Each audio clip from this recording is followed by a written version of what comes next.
मनुष्य जैसा काम करता है उसका वैसा ही फल मिलता है। यदि मनुष्य कोई अच्छा कर्म करता है तो उसे अच्छा फल मिलता है। बुरा कर्म हो या अच्छा कर्म हो, फल तो हमें ज़रूर मिलेगा। कुछ लोग ऐसे होते हैं कि सोचते हैं बुरा कर्म कर लिया जाए, कोई देख नहीं रहे, और जब बुरा कर्म कर लेते हैं फिर उन्हें पश्चाताप होता है, ग्लानि होती है, दुख होता है।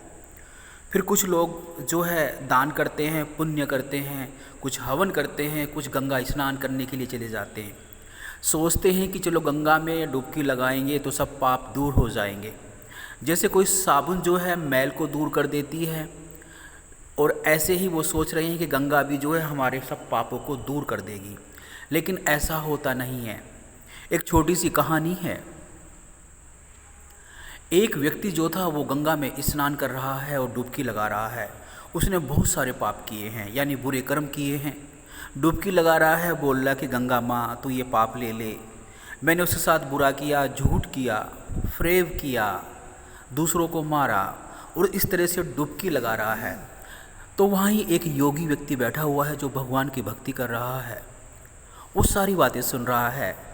जब वो चला गया तो उस व्यक्ति ने गंगा माँ से पूछा, है गंगा माँ, ये व्यक्ति जो है सारे पाप तुम्हारे ऊपर छोड़ गया, क्या तुमने इस व्यक्ति के पाप लिए हैं?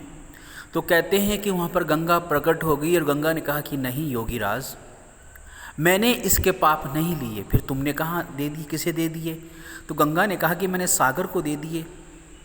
कहते हैं कि वो ऋषि सागर के पास गया और सागर से बताया गंगा ऐसे पाप के बारे में बता रही है कि व्यक्ति के कि तुमने पाप लिए हैं। तो सागर मुस्कुराया। सागर ने कहा कि नहीं, मैंने अपने पास वो पाप नहीं रखे। तो तुम्हें किसने दे दिए? तुमने किसे दे दिए वो पाप? तो सागर कहता है कि मैंने जो है वो पाप जो है सूरज को दे दिए, वाष्प को दे दिए।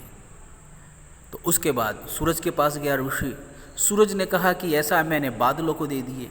फिर वो ऋषि बादलों के पास जाता है और बादलों से पूछता है कि क्या तुमने एक व्यक्ति के पाप लिए? बादल मुस्कुराए और मुस्कुरा करके बोले, नहीं, मैंने कोई भी पाप अपने पास नहीं रखे, अपने लिए नहीं लिए हैं।